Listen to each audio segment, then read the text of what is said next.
हम होई सोहुकार नहीं सोहब तू भार, हम होई सोहुकार नहीं सोहब तू भार, नहीं कौनो से कह पैबू साहजी के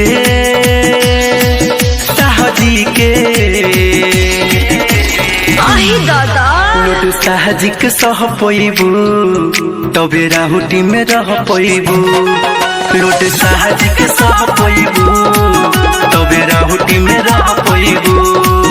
हम होई सोहुकार नहीं सोहब तू भार, हम होई सोहुकार नहीं सोहब तू भार, नहीं कौनो से कह पैबू झूठा साहजी के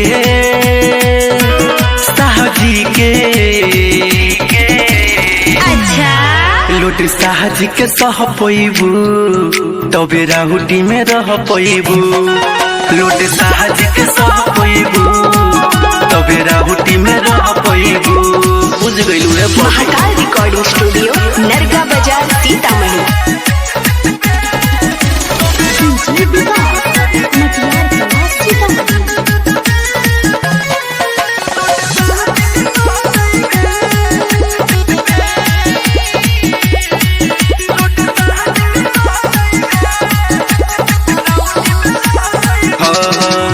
आधे एरिया में चलेला साहजी के चलती, नाचे में तोई को ना करिए तू गलती।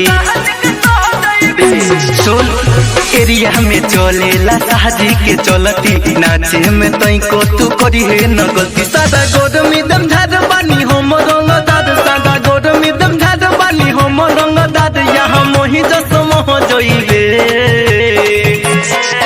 साहजी के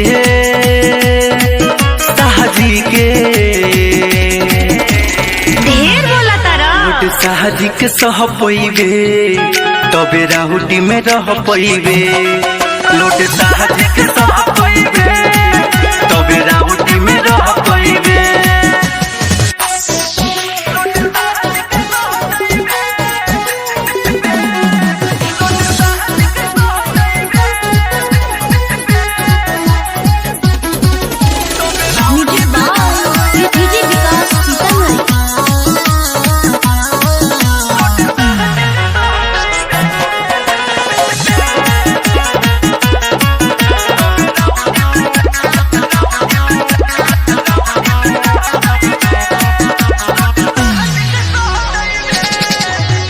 नीतेश प्रेमी के बाजोता गहना, चोली ना आज तोहर कवनो बहाना।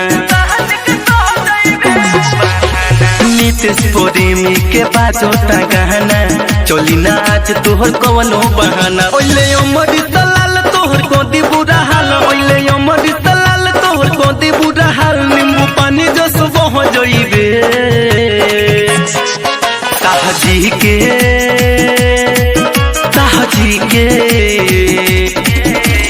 ओह माय गॉड साहजी के सह जइबे तबे राहुटी में रह जइबे, लोट साहजी के सह जइबे तब राहुटी में रह जइबे। हम होई सोहुकार नहीं सोहब तू भार, हम होई सोहुकार नहीं सोहब तू भार, नहीं कौनो से कह पैबू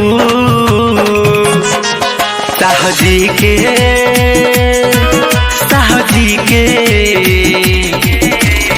कुछ भी बोलते हो। लोट साहजी के सह पैबू तबे राहुटी में रह पैबू, लोट साहजी के सह पैबू तबे राहुटी में रह पैबू। बुझ गइलू रे कुछ भी बोलते हो।